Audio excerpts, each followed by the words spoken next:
Hello guys, back to my channel. আজকে মামি একটা রান্না করতে চলেছে। সেই রান্নাটার নাম কি মামির কাছে শুনে নেব। আজকে রান্না করছি সোয়াবিন আলু পটলের তরকারি। পটল তোমরা দেখতে থাকো বন্ধুরা, আমি কিভাবে সোয়াবিন আলু পটলের তরকারি রান্না করছি। আমি তেল দিয়েছি কড়াইয়ে, জিরে ফোড়ন দিয়েছি। এবার আলুগুলো লাল লাল করে ভেজে নেব। ভেজে নেওয়ার পরে তারপরে সোয়াবিন আলু পটল দেবো, দিয়ে তাই রান্না করবো। সোয়াবিন আলু পটলগুলো আগের থেকে আমি ভেজে নিয়েছি। এই যে এখানে রয়েছে, দেখো বন্ধুরা, লাল লাল করে ভেজে নিয়েছি সোয়াবিন আলু পটল। এবার দেখো আমি আলু পটল সোয়াবিনটা ঢেলে দিলাম তরকারিতে। এই ঢেলে দিলাম এর ভিতরে আলু দিয়ে পটল। এবার আমি ভালো করে ভেজে নেবো, নাড়াচাড়া করে নেবো খানিকটা। আমি যতক্ষণ নাড়াচাড়া করতে লাগি ততক্ষণ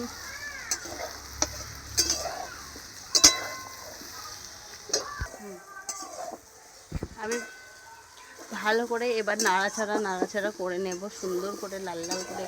এবার ভেজে নাড়াচাড়া করে এবার আস্তে আস্তে আমি মশলা দেবো ওতে। এর মধ্যে আছে জিরে ঝাল, শুকনো লঙ্কা, আর আছে হলো আদা। এবার দিয়ে দেবো তরকারিতে মশলাটা। দেওয়ার পরে টমেটো কুচিটা দিয়ে দেবো। টমেটো আগের থেকে আমি কুচি করে রেখেছিলাম তরকারি দেবো বলে। এবার দেবো স্বাদ মতন লবণ।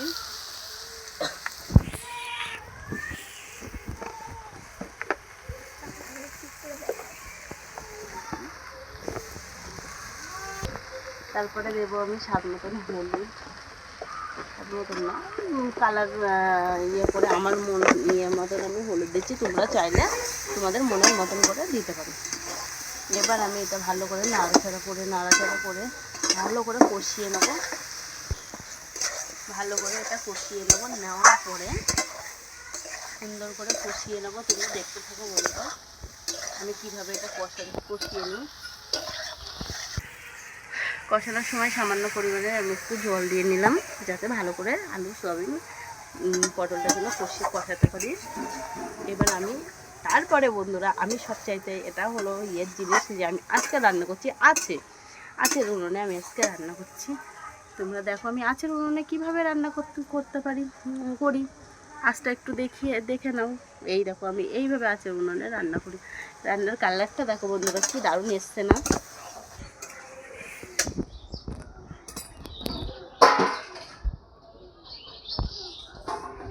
ঢাকিয়ে কষাচ্ছি, যেহেতু 5 মিনিট না, এমন যেভাবে এই যে ঢাকিয়ে কষিয়ে নিচ্ছি। ভালো করে কষাবো, আমি সুন্দর করে ঢাকাবো আর কষাবো। তোমরা দেখতে থাকো আমি কিভাবে সুন্দর করে কষাই। দেখেছো বন্ধুরা, কালারটা ঠিক আসার মতন হয়ে গেছে। আর একটু ঢাকিয়ে নেবো 5 মিনিট মতন ঢাকিয়ে দিচ্ছি, দিয়ে আবার দেখো।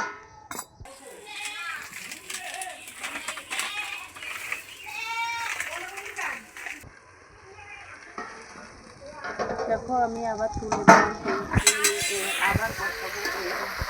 এখনও তেলটা ছাড়া পর্যন্ত বসাবো, সেই তেলটা ছেড়ে দেবে, একটু সুন্দর করে তেলটা ছাড়বে। এই দেখো বন্ধুরা, দেখো তোমরা দেখো ভালো করে দেখো কি সুন্দর তেলটা ছেড়ে দিয়েছে, কি সুন্দর কালারটা এসছে, দারুণ লাগছে। এবার আমার কষানো হয়ে গেছে ভালো করে। এবার আমি জল দিয়ে দেবো। দেখো তোমরা আমি কিভাবে জল দিয়ে দিই। দেখো আমি কত সুন্দরভাবে জল দিয়েছি। এবার আমি পরিমাণ মতন জলও দিয়ে দেবো, যেভাবে সিদ্ধ হয়ে যাবে, পুরো কমপ্লিট হয়ে যাবে সেরকম মতন আমি জল দিয়ে দিচ্ছি। একটু ভালো করে নাড়াচাড়া করে নিচ্ছি সুন্দর করে দিয়ে। তারপরে এবার আমি কিছুক্ষণ ঢাকা দিয়ে রাখছি, দিয়ে তারপরে তোমাদের কিছু কমেন্ট করে নিই। তারপরে তাই আমি দেখবো তরকারিটা কেমন হয়েছে।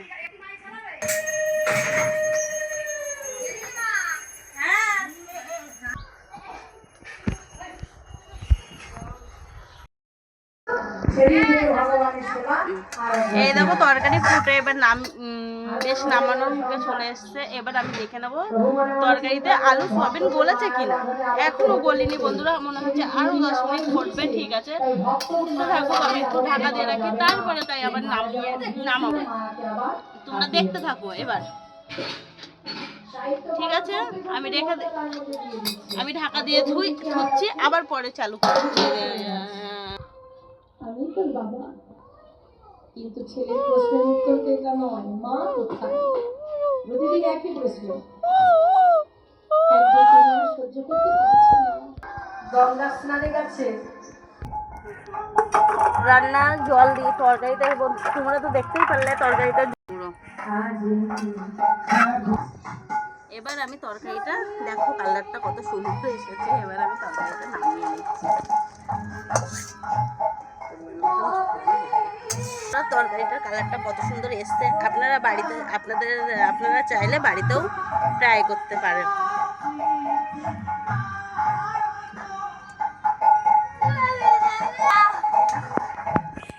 খেতে দিবা তো?